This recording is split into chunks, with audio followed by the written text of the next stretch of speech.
Petite diapositive d'introduction. Alors, c'est notre école nationale des officiers de sapeurs-pompiers. Elle est située sur le site d'Aix-en-Provence. Et vous voyez, cette école a une devise qui est « Cultiver le passé, emprunter l'avenir, et tel est notre présent ». Et je trouvais que c'était intéressant de commencer par cette diapositive, parce que finalement, dans tout ce qu'on va se dire, c'est finalement comment dans une société en mutation, où les enjeux cessent sans cesse, comment on arrive à travailler, évoluer, adapter nos doctrines opérationnelles. Voilà, c'est ce qu'on va essayer de vous montrer à travers quelques thématiques. Les thématiques sont les suivantes. À partir du deuxième point, on verra tout ce qui est terrorisme. Alors, le terrorisme, j'ai repris le Télégramme. C'était hier en grosse page. Hein. Vous avez vu l'intervention de la DGSI dans le Finistère. Le Finistère, c'est juste à côté de chez nous. Donc le risque terrorisme, c'est quelque chose qui existe. Et le capitaine Simon et le sapeur-pompier volontaire expert Zabis Bouhari vont vous faire une intervention sur la prise en compte du risque terrorisme, notamment suite aux attentats du Bataclan.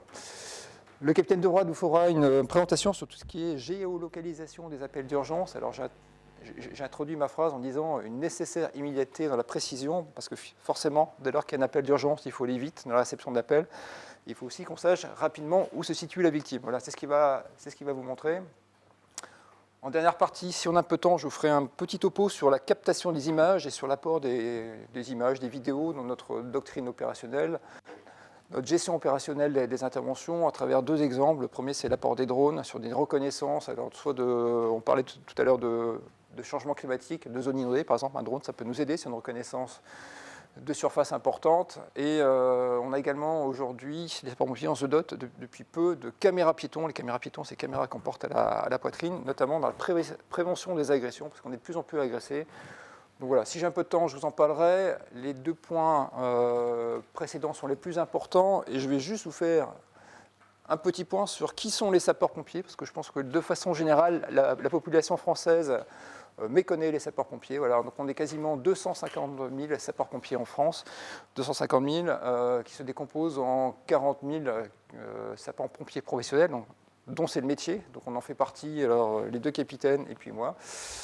On trouve également près de 200 000 sapeurs-pompiers volontaires. Donc un sapeur-pompier volontaire, c'est quelqu'un qui s'est engagé à donner du temps pour les sapeurs-pompiers, qui va notamment être dans les secours, on va dire, plus ruraux, qui va être disponible pour partir en intervention.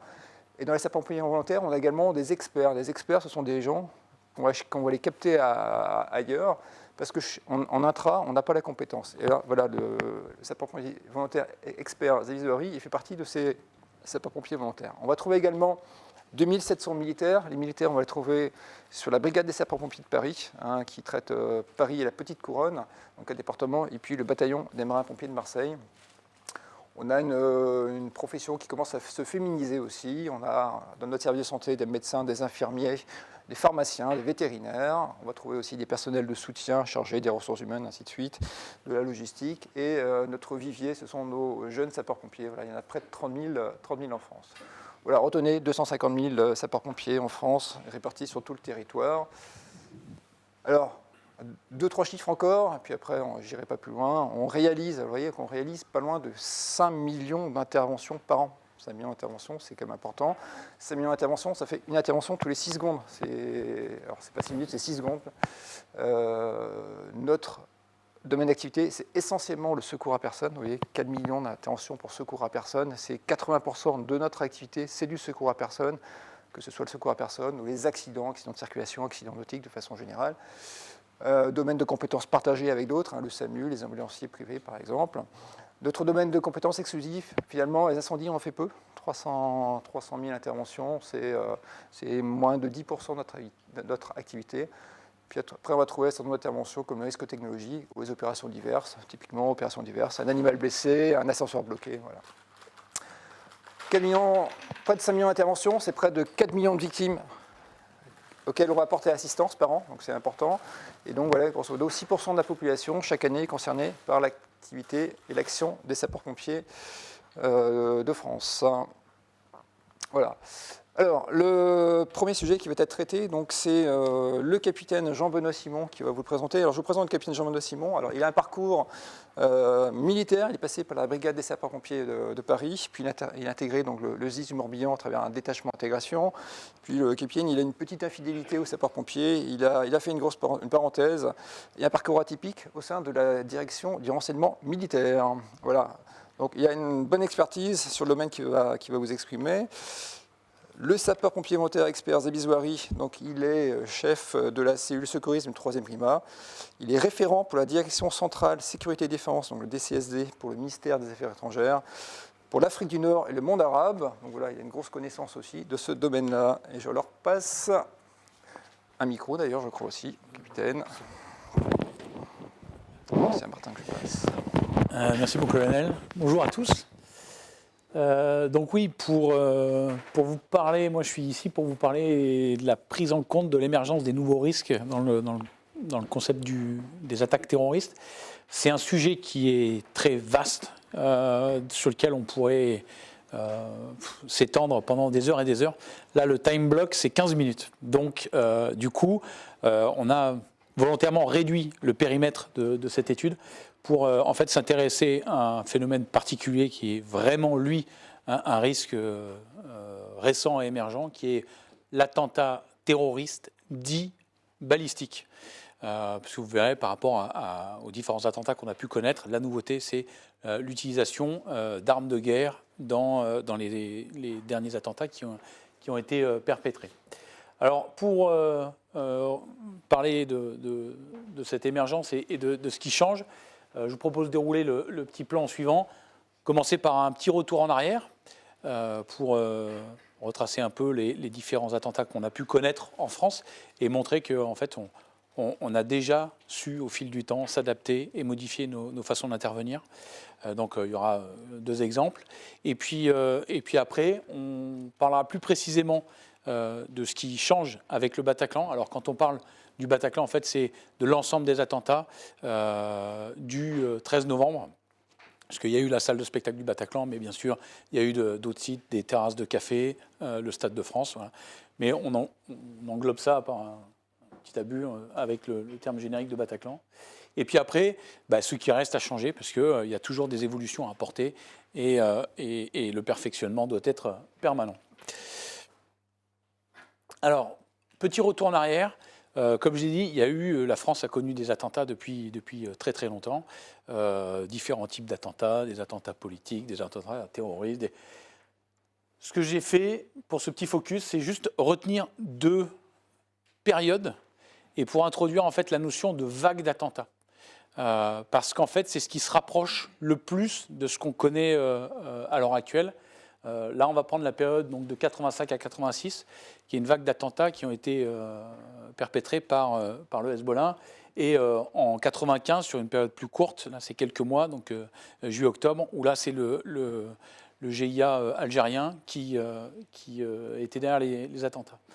Alors, le but, ce n'est pas de faire de la géopolitique et de repartir sur le contexte qui a entouré ces événements, mais c'est juste de faire un parallèle avec ce qu'on connaît à l'heure actuelle, puisqu'en fait, on est toujours dans une vague, nous aussi, d'attentats, parce que derrière, c'est la même organisation qui est à la manœuvre. Alors, il peut y avoir, après, si on rentre dans le détail, effectivement, entre une organisation plutôt caïdiste ou alors réellement l'État islamique, bon, on est en tout cas dans cette mouvance terroriste djihadiste. Donc, on est bien dans le même concept, et donc ça va nous permettre de faire les similitudes, qui est le concept de la vague d'attentats. De 85 à 86, 14 événements, donc 14 attentats, et au bilan, au final, ça représente 14 morts, 300 blessés. L'attentat le plus important de cette période, c'est la rue de Rennes. Et la rue de Rennes, 7 morts et 55 blessés. Pour ce qui est de la vague d'attentats de 95, là on a 9 événements et un bilan de 8 morts et de 200 blessés, avec l'attentat le plus meurtrier, qui est l'attentat de la station Saint-Michel, avec 8 morts et 117 blessés. Je reviens sur ce décompte Magra, parce que les chiffres, on va le voir, ont une certaine importance. On y reviendra un peu plus en détail après. Mais là, ce qu'on va voir, c'est que chacune de ces vagues on a été confronté à des difficultés et du coup, il a fallu qu'on mette en œuvre des nouvelles façons d'opérer et qu'on s'adapte. Et en fait, c'est ce qu'on a déjà réussi à faire, puisque à chaque fois, on a eu des modifications importantes dans notre organisation, nous, sapeurs-pompiers. Suite à la vague d'attentats de 86, c'est la mise en place du plan rouge et sa généralisation à l'ensemble du territoire national. Le plan rouge existait déjà. C'est une création, pour revenir rapidement dessus, c'est une création des sapeurs-pompiers. Alors, le tout début, c'est un feu, ça n'a rien à voir avec un attentat terroriste, c'est un feu, la cartoucherie Gévelot à Issy-les-Moulineaux en 1973, où les pompiers de Paris ont énormément de blessés dans leur rang, parce qu'au cours de l'incendie, beaucoup de projectiles partent et blessent des pompiers. Donc il avait fallu gérer en grande quantité des blessés. Et donc, suite à ça, ils ont commencé à réfléchir à l'organisation d'une réponse face à un nombre important de victimes. Et ça avait été la création d'un plan bleu, blanc, rouge, avec 3 niveaux, moins de 20 victimes, de 20 à 50 et au-delà de 50 victimes. Cette doctrine a été affinée ensuite, un peu plus tard, en 1978, avec l'explosion due au gaz de la rue Renoir, avec 13 personnes qui étaient mortes. Et donc, 1978, création du plan rouge pour les pompiers de Paris. Mais suite aux attentats, donc en 86, parce que c'est une loi, donc en 86 il y a eu pas mal de lois, parce qu'il y avait cette vague d'attentats qui durait, il y a eu une loi importante le 9 septembre justement sur la lutte contre le terrorisme, et en octobre, une loi pour imposer la mise en œuvre du plan rouge au niveau national. Pour ce qui est de la vague d'attentats de 95, là, c'est le plan Vigipirate. Alors, le plan Vigipirate ne concerne pas que les sapeurs-pompiers, puisque là, c'est quand même assez vaste. Ça vient renforcer des directives, mais qui avant étaient plus réduites, qui s'appelait la directive Pirate, qui avait été surtout mise en œuvre à partir de 81, qui permettait de gérer la crise au niveau du cabinet ministériel lors de la survenue d'attentats.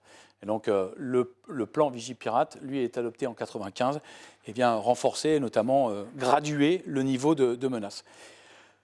Ces 2 plans, ensuite, n'ont pas cessé d'évoluer. Le plan rouge, maintenant, existe toujours. Il a changé d'appellation, on ne parle plus de plan Novi. Donc, il a été modifié. Il a été aussi adapté en fonction de la graduation du niveau de menace. Et pareil pour le plan Vigipirate. Donc, ce petit retour en histoire, pour reprendre un petit peu la devise et la maxime de l'école, le fait de cultiver notre passé, ça nous permet de voir que les sapeurs-pompiers ont toujours su faire face à l'évolution de la menace et adapter à la fois leurs équipements, leurs process et leur façon d'opérer.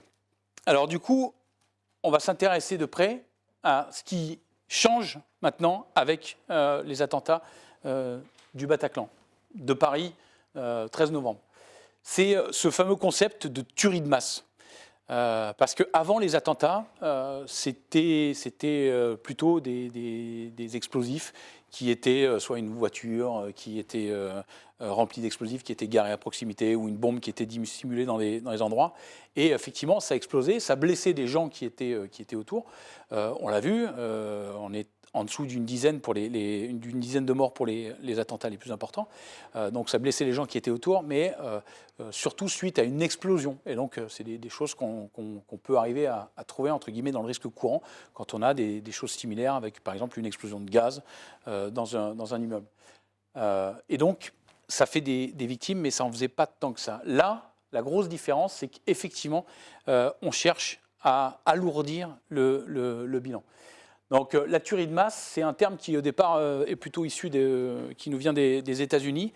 Ça a commencé à être un petit peu réfléchi dans les années 2010-2011, mais c'était plutôt pour qualifier les fusillades qu'ils ont pu avoir dans les campus universitaires avec un grand nombre de personnes. Mais en fait, on s'aperçoit que la définition qui en avait été faite colle parfaitement avec les attentats terroristes tels qu'on les connaît. Un acte criminel commis par un ou plusieurs personnes qui cherchent à tuer d'affilée ou en continu le maximum de personnes. Donc voilà, dans une unité de temps ou de lieu, ou alors sur plusieurs lieux avec plusieurs assaillants et de manière concomitante. Typiquement, exactement ce qu'on a vu et le déroulement des attentats à Paris le 13 novembre. Tout à l'heure, en vous parlant des 2 vagues d'attentats de 86 et de 95, j'ai cité des chiffres, le nombre de morts et le nombre de blessés. Je vous demandais de retenir ces chiffres. Tout simplement parce que là, on le voit, Paris, je ne sais pas si on voit bien avec les chaises. Hop. Paris, sur cette seule journée d'attentat, c'est 132 morts et 413 blessés. Donc déjà, on comprend entièrement le concept de tuerie de masse. Là, on est passé vraiment dans quelque chose de totalement différent.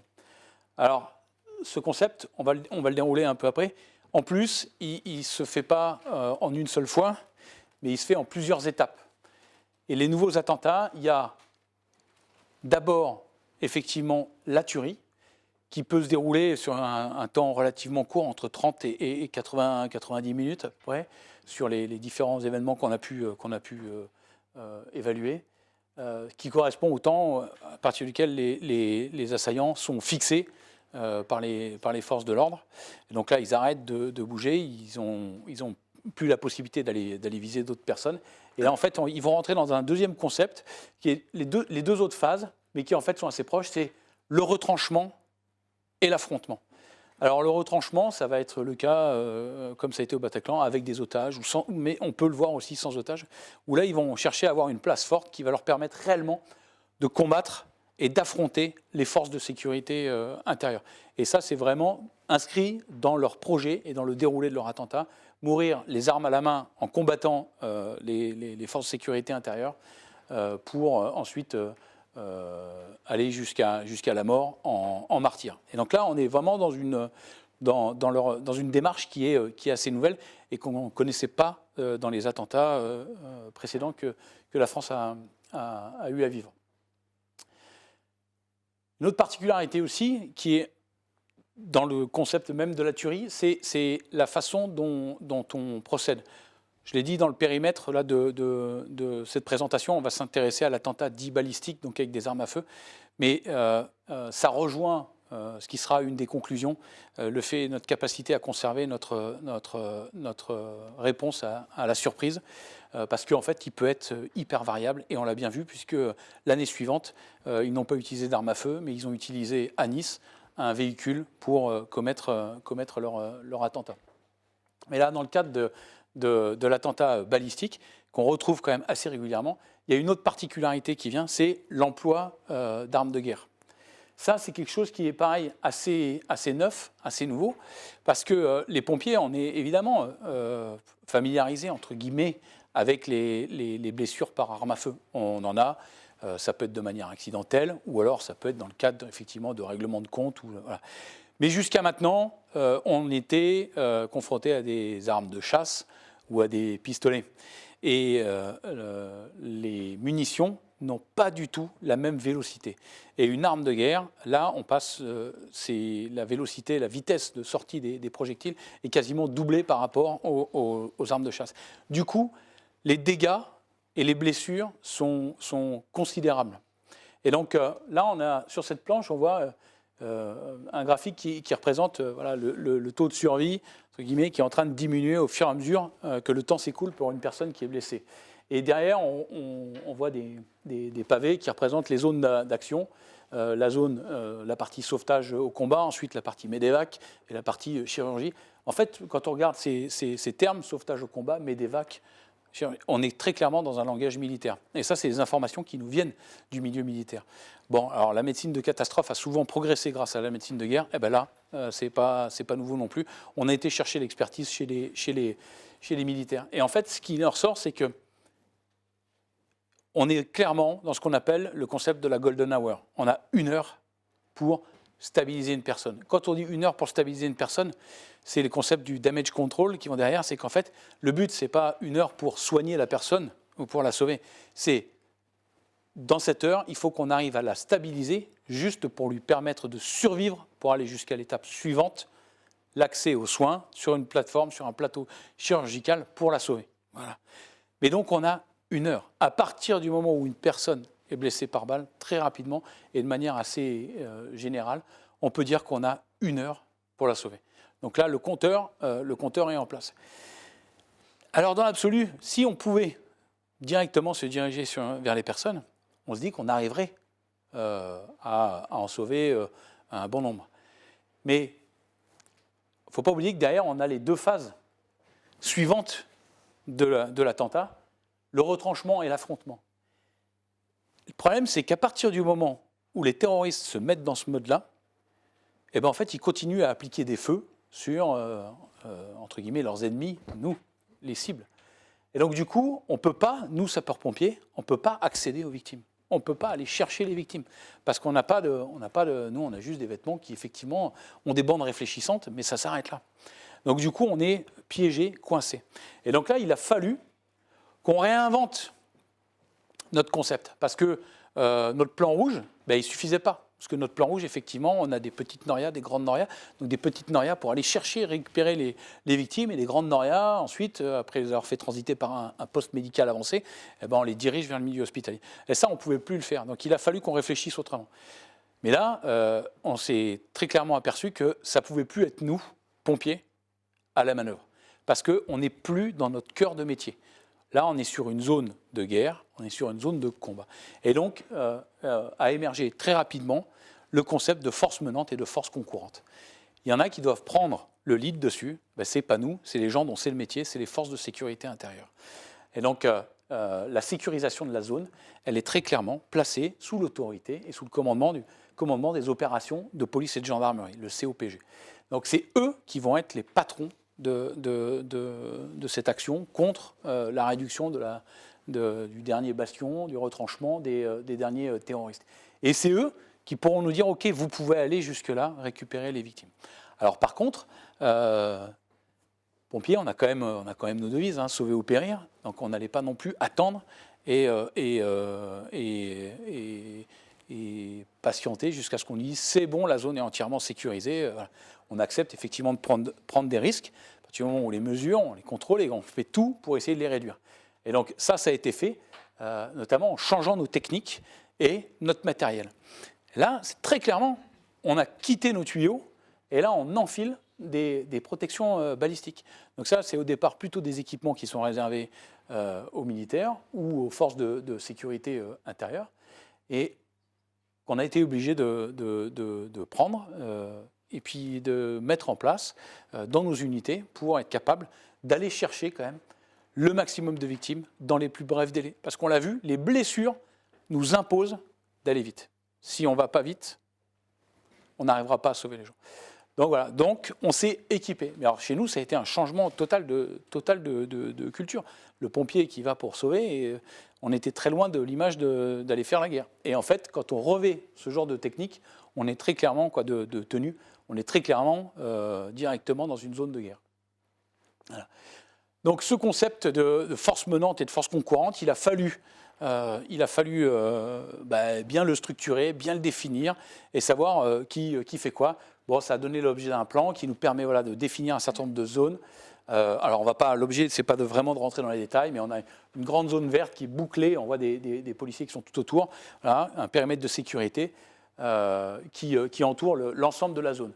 Et ensuite, on va partir des zones les plus chaudes, la zone rouge, vraiment à l'intérieur, où là, on a les forces de sécurité intérieure qui vont aller soit appréhender, soit aller neutraliser les terroristes, dans cette zone, il n'y a personne que des victimes, les terroristes et les forces de sécurité intérieure. Ensuite, on a une zone orange dans laquelle, là, on va pouvoir faire intervenir nos pompiers avec des protections balistiques pour commencer avec des corridors d'extraction, des couloirs définis, garantis, sécurisés avec la police. On va pouvoir aller récupérer les victimes qui auront été regroupées par les forces d'intervention en petits nids pour les extraire et les amener vers une zone dans laquelle on a, en zone verte, l'ensemble du dispositif classique de secours pour pouvoir les prendre et ensuite les évacuer. Donc voilà notre nouvelle organisation. Maintenant, ce qui reste à changer, en fait, il reste toujours des choses à faire évoluer. Et l'un des constats, en fait, on s'est aperçu de quoi ? On s'est aperçu qu'il fallait aller très vite pour porter secours, mais qu'on avait une barrière. Cette barrière, elle nous était imposée par le rythme des forces de sécurité et leur capacité à neutraliser l'adversaire, pour qu'on puisse aborder les victimes. Et après, on a une deuxième contrainte majeure dans ce type d'attentat, c'est le nombre colossal de victimes. Mais ce nombre colossal de victimes, on le retrouve aussi, au-delà de l'attentat balistique, dans les nouveaux types d'attentats, puisqu'on a eu, pareil, un très grand nombre, avec 90 victimes, le 14 juillet à Nice, avec l'attaque menée avec le camion. Et donc, du coup, pour prendre en charge ce nombre important de victimes, et dans les plus brefs délais, eh bien, on s'aperçoit que ça ne peut pas reposer que sur le dispositif des sapeurs-pompiers. Parce que ce qui va sauver les gens, ce n'est pas une nouvelle ambulance qui va venir se garer. Ce qui est important, c'est les 3 personnes qui sont dans l'ambulance. Parce que les 3 personnes qui sont dans cette ambulance, eh ben, elles vont pouvoir aller chacune voir les victimes et puis commencer à évaluer et à dire, OK, là, il y a une hémorragie. Ben, OK, il faut que je place un garrot pour pouvoir te donner une chance de survivre jusqu'à la prochaine étape qui te permettra peut-être d'être sauvé. Et là, on s'aperçoit quoi? C'est que c'est plus le matériel, c'est plus de l'organisation. La seule chose qui parle, c'est le nombre. Et bien là, ce qui est important, c'est que tous les gens participent et soient acteurs. Voilà. Donc il y a les 200 000 pompiers volontaires, mais en plus des 200 000 pompiers volontaires, en fait, il faudrait garder cette réserve citoyenne et chaque citoyen doit être un acteur. Parce que c'est assez simple de poser un garrot et ça peut permettre de sauver une vie. Et en plus de sauver la vie de la personne qui est blessée à côté de soi, ça permet aussi de se sauver soi-même. Parce que là, on parle beaucoup des morts, mais il faut parler aussi des blessés. Et parmi les blessures, il y a aussi la blessure psychologique. Il faut être capable de se reconstruire derrière. Et d'aider les gens qui sont autour en accomplissant des actes. On ne devient plus simplement une victime, mais on devient aussi un acteur. Et en étant acteur, on se reconstruit mieux. Donc ce qui est important, c'est que chacun participe. Hop. Et donc chacun doit maintenant se former. Tout le monde participe à cette mission de sécurité civile. Voilà, j'en ai terminé.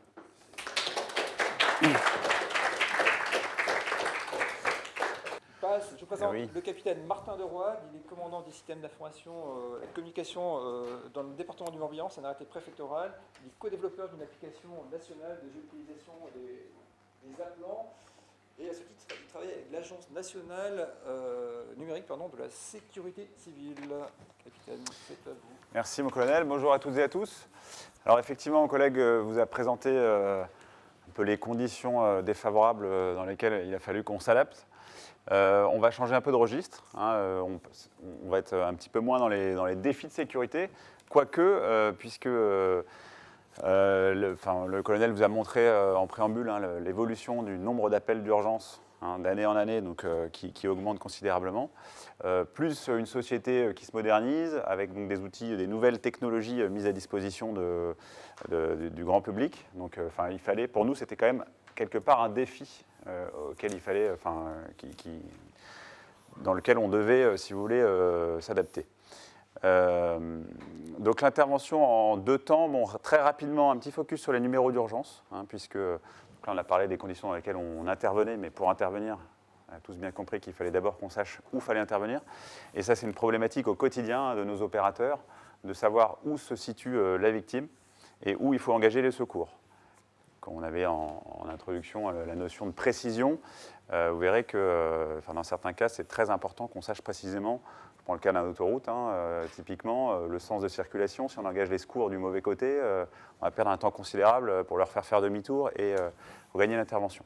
Voilà, donc il me semblait intéressant qu'on reparle quand même rapidement du contexte des numéros d'urgence, un petit focus sur le 112, c'est d'actualité de plus en plus, et encore méconnu. Et ensuite, on parlera donc des outils dont nous disposons dans les centres de traitement des appels d'urgence pour localiser les secours. Je n'ai pas pris la télécommande. Alors, les numéros d'urgence. Alors, j'ai mis en haut les plus connus. J'espère que vous êtes tous familiarisés avec le 15, le SAMU, le 17 pour la police ou la gendarmerie, le 18 pour les pompiers, le 112, numéro d'appel d'urgence européen, et on y reviendra. Mais également existe le 114 pour les sourds et malentendants, le 196 dans le Morbihan On est aguerri au 196 puisque le CROSS ETEL, donc, qui coordonne toutes les opérations de surveillance et de sauvetage en mer de la pointe de Pinmar jusqu'à la frontière espagnole. Mais il ne faut pas oublier non plus le 115, le SAMU social, le 119 pour l'enfance en danger, le 191 pour les secours aériens, le 197 pour l'urgence attentat, le 116 000 pour les enfants disparus, le 116-111 qui va remplacer à terme le 119, le 116-117 pour la permanence des soins ambulatoires. J'ai mis demain, en ce moment, on est en train de parler du service d'accès aux soins et peut-être d'un nouveau numéro d'urgence, le 113. Enfin, la conclusion, c'est qu'on ne sait plus où on en est. Les Français ne savent plus quel numéro d'urgence il faut composer quand il y a un problème. Enfin, et pour preuve, plus de 12 numéros, enfin bientôt peut-être 13 numéros. Donc c'est un peu incohérent. Et donc on y reviendra quand on parlera du 112. 450 centres de réception des appels d'urgence en France. 450. Et c'est assez logique, puisque quand on regarde puisqu'on a tous une organisation, on a tous une réponse basée sur le département, que ce soit les pompiers, la police, enfin la gendarmerie ou le SAMU. Donc forcément, dans le Morbihan, vous avez un centre pour la réception du 15, un centre pour la réception du 17, un centre pour la réception du 18-112. C'est déjà 3 centres. Multiplié par 100 départements, on est déjà à 300. Vous rajoutez tous ceux que j'ai cités derrière, on est à 450 centres de réception des appels d'urgence en France. Ça veut dire que, bon, c'est peut-être moins le sujet aujourd'hui, mais c'est un coût considérable en personnel, en logiciel. Enfin, en plus, on a des logiciels qui ne sont pas capables forcément d'interopérer entre eux. Donc voilà, on est en 2020 et on en est là aujourd'hui. Donc il y a encore un petit peu de travail. C'est vraiment les enjeux de demain, mais on en reparlera peut-être à une autre occasion. Le 112, alors le 112, il date de 91. 91, une directive européenne qui imposait à tous les États membres de mettre en œuvre le numéro d'appel d'urgence européen, donc le 112. Donc tous les États membres avaient 5 ans pour être en capacité de recevoir un 112. Alors il y a plein de contraintes sur le 112, notamment des contraintes de langage, enfin, d'être en capacité de répondre à tout type de langue, évidemment. Donc nous, en 96, il a fallu attendre une circulaire française pour qu'on s'organise sur la réception du 112. À la différence des autres pays d'Europe, puisque maintenant le 112 est quand même, dans la plupart des pays d'Europe, c'est le seul numéro d'urgence, nous, on a fait le choix de conserver nos numéros d'urgence. Ça veut dire que la circulaire de 96 a demandé à chaque préfet de décider si on allait recevoir le 112 plutôt chez les pompiers ou plutôt au SAMU. Voilà, il y avait ces deux solutions qui étaient possibles. Donc vous voyez sur la carte, globalement, le 112 arrive chez les pompiers, 64 départements, contre 14 pour les centres 15 qui reçoivent le 112. Et on est seulement à 21 plateformes communes, 18-15, capables de recevoir le 112. Bon, on a un président de la République qui nous a dit il y a 2 ans, qui a annoncé officiellement il y a 2 ans qu'il souhaitait que le 112, qu'on mette en place des plateformes communes. Donc là, c'est pour ça que je disais que c'est vraiment d'actualité, en espérant que ça évolue dans le bon sens. Mais l'idée, ce serait vraiment de simplifier les numéros d'appel d'urgence et d'avoir des centres, alors supra-départementaux, typiquement peut-être régionaux ou zonaux, capables de recevoir le 112, de le traiter, pas forcément avec des pompiers ou des gens du SAMU, des opérateurs qualifiés, et ensuite une capacité à localiser l'appel, le qualifier, je disais, par métier, et ensuite envoyer l'affaire au centre compétent, donc aux pompiers du département ou à la police ou au SAMU. Mais donc on n'en est pas du tout là. Alors, la localisation, puisque c'est le sujet d'aujourd'hui, je disais que c'était une de nos grandes problématiques. On a le dessin, l'illustration de René Donne, qui est un dessinateur de notre milieu, qui est assez bien fait, puisque effectivement, le nombre, on me disait aussi en introduction, 20 millions d'appels d'urgence chez nous, 18-112 en France, chez nous pour les pompiers, 80 millions au total par an, toutes professions confondues, et les collègues de la police et du SAMU ont les mêmes problématiques que nous. On reçoit un appel, avant même de savoir ce qui se passe, il faut qu'on sache où ça se passe, précisément. Alors quand c'est à domicile, à la limite, c'est assez facile. Quand c'est une personne qui se balade en forêt, sur un sentier côtier, en mer, parce que je parlais tout à l'heure du 196 et du CROSS, quelqu'un qui a eu un accident du LM, comme on a eu il n'y a pas très longtemps, ou un avion qui se crase dans un champ, enfin peu importe. On a des gens, mais même sur une route, la nuit, des gens qui traversent le département, ils ont un accident, et ils appellent. Première question, où êtes-vous ?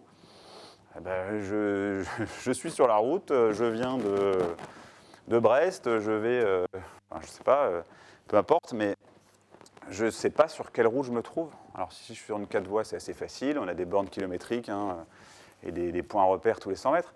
Si je suis sur une route communale, c'est déjà moins facile. De nuit, je n'ai pas forcément de repères, je n'ai pas de point pour indiquer où je suis. Donc pour nous, c'est très compliqué. C'est très compliqué. Et pour autant, je disais, c'est primordial hein, de savoir où se trouve la personne. On ne peut pas appuyer sur le bouton tant qu'on n'a pas localisé. Donc il a fallu qu'on s'adapte. Alors, pour l'histoire, hein, il y a plus de 15 ans, hein, moi j'ai commencé dans la profession en 2002, je me souviens, on avait le fameux annuaire inversé. Alors l'annuaire inversé, on prend un numéro de téléphone et on récupère une adresse. Bon, ça, pour l'anecdote, hein, France Télécom nous donnait un CD 2 fois par an, un CD de tous les abonnés France Télécom. On l'injectait dans nos systèmes et on était capable donc, de faire une requête sur le numéro de téléphone et d'essayer de trouver une adresse. Donc ça marche bien quand c'est un téléphone fixe. Ça marchait déjà moins bien sur les listes rouges, ça marchait déjà encore moins bien sur les box, hein, quand les box sont arrivés. Sur les entreprises, ça ne marchait pas du tout. Enfin, bon, c'était déjà, on avait déjà une base, mais ce n'était pas forcément la panacée. Ensuite, on nous a mis à disposition des requêtes, hein, les principes des systèmes de web service, donc des requêteurs en ligne. Hein. Donc on attaquait en gros les bases de données. Donc on avait des données beaucoup plus fraîches, on va dire, beaucoup plus à jour. Mais ce n'était pas forcément le top non plus. Donc ensuite sont arrivés en plus les mobiles, hein, donc les téléphones portables. À localiser, ça, l'annuaire inversé, ça ne marche pas. Hein, personne qui est dans la nature... on a son adresse de facturation ou d'installation de ligne, mais ça ne nous apporte pas grand-chose. Donc on avait une capacité, et on l'a toujours, hein, de faire des réquisitions aux opérateurs de téléphonie mobile pour que l'opérateur essaye de nous localiser. Alors la technique, elle est simple, hein, enfin elle est simple. C'est de la triangulation. Donc on sait, un portable, on sait quelle antenne relais il est accroché. On est capable, en fonction de la puissance qu'on reçoit sur l'antenne relais, on est capable d'en déduire la distance à laquelle elle se situe par rapport au relais. Donc ça veut dire qu'on est capable éventuellement de sortir une surface, un rayon. On est capable de dire bah, il est par rapport à l'antenne, et l'antenne on sait où il est à 2 km autour de l'antenne. Bon. En campagne, ça peut nous aider. Bon, dans certains cas, ça permet quand même de lever certains doutes hein, et de nous orienter. Mais en ville, par exemple, 2 km autour d'un point, ça ne nous aide pas forcément. Alors après, avec la triangulation, avec plusieurs relais, hein, en fonction de la densification des relais, on est capable d'avoir des positions plus ou moins précises. Alors ça, on avait une contrainte par rapport à ça, c'est que, avant de requérir l'opérateur, il faut qu'on sache chez quel opérateur la personne elle est. Donc on a l'ARCEP hein, qui nous distribue des tranches de numéros par opérateur. Donc il fallait en fonction du numéro du 06 hein, qu'on recevait, il fallait qu'on aille regarder sur le site de l'ARCEP chez quel opérateur la personne était. Donc ensuite, si elle est chez SFR, on appelait SFR, on envoyait un fax, et puis quelques minutes après, on avait une position, je disais, de 10 mètres à 15 km, hein, donc c'était bien souvent plusieurs kilomètres. Sauf qu'avec la portabilité des numéros, vous déduisez du site de l'ARCEP que la personne est chez Orange, vous appelez Orange, ah ben non, la personne elle est partie de chez nous, elle a porté son numéro chez Free. Vous appeliez Free, ah ben non, mais nous elle a reporté son numéro chez un autre opérateur. Donc bref, très compliqué, très long et pas forcément très précis. En septembre 2015, et là c'est des directives européennes hein, sur l'annuaire universel qui nous ont bien aidés, on a imposé aux opérateurs de nous mettre à disposition, comme ils l'avaient fait par le biais de l'annuaire inversé, mais comme les technologies avaient évolué, on a imposé aux opérateurs de mettre à notre disposition les données géographiques de géolocalisation cellulaire, hein, à partir de l'antenne relais, informatiquement. Donc nous, on a nos systèmes, on les connecte à la fameuse PFLO, hein, plateforme de localisation des appels d'urgence, et on est capable, dynamiquement, quand la personne fait le 18, le 17, le 15, le 112, etc., alors de nous présenter l'adresse d'installation de la ligne si c'est un fixe, une adresse de facturation si c'est un mobile, bon ça ne nous apportera pas grand-chose, sauf si la personne est chez elle, mais surtout la fameuse position géographique que j'évoquais tout à l'heure avec la réquisition, et donc cette donnée-là, on l'affiche sur une carte, sur nos systèmes d'information géographique. Donc ça, c'est, si ce n'est la précision, hein, qui n'est pas forcément optimale, on a quand même une donnée qui est très intéressante et surtout qui est automatique, qui est automatisée et vraiment qui est dynamique et qui est donc en temps réel, on va dire. Voilà, ça c'était la première grosse évolution, donc 2015, et puis donc ensuite il a fallu que tous les centres de traitement d'appels d'urgence se connectent, mais ça globalement c'est quelque chose dont tout le monde dispose aujourd'hui, que ce soit pompiers, SAMU, gendarmerie. On a eu un petit mot sur l'e-call, puisque pareil, l'Europe nous a aidés sur ce sujet-là. Un système automatisé dans les véhicules, je crois que c'est obligatoire depuis le 1er janvier 2018 dans tous les véhicules. Vous avez maintenant les véhicules neufs, ils sont livrés avec un bouton d'appel d'urgence. Donc dedans, on a une carte, ça veut dire que dans le véhicule, on a une carte SIM qui est capable, quand vous appuyez sur le bouton ou si le véhicule détecte qu'il y a un choc, que ce soit un déclenchement d'airbag ou une décélération instantanée, le véhicule émet un appel d'urgence 112. Alors ça n'arrive pas chez nous, ça arrive chez un assisteur, des sociétés qui ont été agréées pour ça, mais on ne voulait pas recevoir ces appels-là dans nos CTA CODIS, dans nos centres de traitement de l'alerte, puisque il y a un certain nombre d'appels intempestifs. Alors il y a des gens qui appuient, parce qu'on peut aussi appuyer nous-mêmes sur le bouton. Donc il y a cette difficulté-là, et puis voilà, il y a beaucoup d'appels, on va dire, poubelles, appels intempestifs qu'il faut traiter. Ça nous aurait généré une énorme charge de travail. Donc le choix qui a été fait en France, c'est de faire traiter ces appels-là par un assisteur. Et évidemment, une fois qu'il a traité l'appel, il nous retransmet l'alerte et on engage les secours. Sur ce dispositif-là, ce qui est intéressant, c'est qu'il y a une liaison audio, c'est-à-dire que la personne elle est mise en relation avec un opérateur d'un centre agréé, et on a une liaison MSD, un minimum de données, j'ai oublié le S, mais c'est toute une série d'informations qui concernent le véhicule. À quelle vitesse allait le véhicule au moment du choc, quel est le type de véhicule, quelle est l'énergie aussi, parce que nous c'est une information importante pour nous. Est-ce que c'est plutôt du diesel, est-ce que c'est de l'essence, est-ce que c'est du GPL, est-ce que c'est du gaz naturel de ville, puisque maintenant on a plein de nouvelles énergies qui arrivent aussi, et ça c'est un nouveau risque et un nouveau défi pour nous aussi, c'est de s'adapter à ces nouvelles technologies-là, puisque l'on ne traitera pas le feu de la même manière sur ces véhicules-là. Donc voilà, c'est ces deux dispositifs, données et audio, auxquels donc maintenant nous sommes capables d'accéder. L'application Geolog 1812, alors on fera une petite démo, là, je vais accélérer un peu, mais c'est une initiative locale, on va dire, puisque donc c'est parti d'une initiative même personnelle, et au sein des SDIS, vous savez qu'il y a des gens qui ont certaines compétences, et là, en l'occurrence, avec le SDIS du Var et du Morbihan, nous avons développé une application maison, donc avec une capacité d'envoyer un SMS à la victime qui ne sait pas se localiser. On lui envoie un SMS, il n'y a pas d'application à télécharger, c'est ça qui est vraiment très intéressant. Et la personne a juste à cliquer sur le lien. En fait, en cliquant sur le lien, on va vous montrer, elle se connecte à un site internet qui récupère ses données de géolocalisation et on les présente donc à l'opérateur du centre de traitement. Et ça nous permet là d'avoir des données de géolocalisation précises à quelques mètres. Là, on est vraiment dans l'ordre du mètre, puisque ce n'est plus les données de l'antenne de l'opérateur, c'est vraiment les données du GPS du smartphone. Voilà, donc le principe, c'est ce que j'évoquais. On saisit le numéro de téléphone de la personne, elle reçoit le SMS, il clique sur un lien et on récupère la position. L'AML, alors ça c'est tout nouveau, vous allez en entendre parler prochainement. Advanced Mobile Location.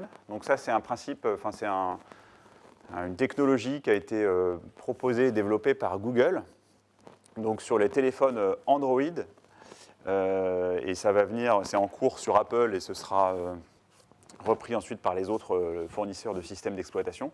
Mais c'est le téléphone qui, quand vous allez faire le 112, ou tout autre numéro d'appel d'urgence, mais pour l'instant on expérimente sur le 18 et le 112, c'est le téléphone qui de lui-même, sans que vous le sachiez, envoie un SMS avec une position GPS, donc on est pareil sur la précision GPS de l'appareil, et on reçoit, nous, ce SMS à un niveau centralisé, et ensuite on le met à disposition des opérateurs des centres de traitement des appels d'urgence. Donc pour nous, on répond à l'équation de départ, c'est de la précision, parce que c'est du GPS, et c'est donc propre au téléphone. C'est de l'automaticité, rien à faire. On n'a pas de SMS à envoyer à la personne, elle n'a pas à cliquer, elle n'a pas à avoir de... puisque sur le principe géologue 1812, il faut une connexion Internet, il faut que la personne ait partagé ses coordonnées et accepté le partage de la position géographique. C'est rapide, pour nous, c'est vraiment très très efficace. Et je vous dis, vraiment transparent pour l'utilisateur. Donc ça, on expérimente actuellement Morbihan, Var, Nord et Alpes-Maritimes. Et uniquement sur les Android, mais très prochainement sur les Apple. On va faire complètement sur les feux d'espace naturel. On n'a pas accès, nous, à l'hélicoptère de la sécurité civile. L'exemple que je vais vous prendre, là, on est parti, c'était un mois de juillet de l'année dernière, sur un feu de manoir à Saint-Péreux. Donc Saint-Péreux, c'est du côté de Redon. On est parti sur un feu qui a débuté en fin de nuit. Voilà, je vous montre le manoir. Il est entouré notamment d'une zone boisée. Il y a une petite habitation derrière et des habitations mitoyennes. Et je vais vous montrer ce que... Alors, le feu, il a pris la nuit. Donc le temps qu'on découvre le feu, qu'il y ait des témoins qui nous appellent, eh bien, écoutez, il y avait beaucoup de choses qui avaient brûlé. Le temps qu'on engage des moyens, le manoir était quasiment, je dirais, détruit. Non pas entièrement, parce qu'il reste toute la partie ossature. 2 morts. Les 2 habitants, ils sont décédés. C'était un feu en pleine nuit, ça fait parfois des morts. Alors l'image, je vais vous faire une petite démo. Alors, le drone donc, qui part, alors non, on a conventionné avec 3 sociétés dans le département qui maîtrisent l'utilisation des drones, parce qu'effectivement utiliser un petit drone c'est sympa, tout le monde sait faire, mais utiliser en tout temps, en toute heure, avec des batteries, un lot de batteries qui permettent de tenir dans le temps, ça nécessite un peu de compétences. Là, petite reconnaissance circulaire, les drones ils sont intervenus, donc c'est pas la nuit qu'ils interviennent, c'est au petit matin. Vous allez voir, donc là ils ont fait une reconnaissance circulaire. Ce que je voulais vous montrer là déjà, c'est qu'on est sur des images en lumière naturelle. Je vais vous montrer maintenant des images, vous allez voir l'intérêt. Je vais vous montrer les 15 premières secondes. Voilà, là vous voyez la zone d'intervention, l'ensemble de notre parc moyen. Donc on a beaucoup de moyens qui sont intervenus, il y a notamment des équipiers spécialisés en sauvetage d'événements, c'est des gens qui sont au repos et qui vont faire un certain nombre de sécurisation du bâtiment.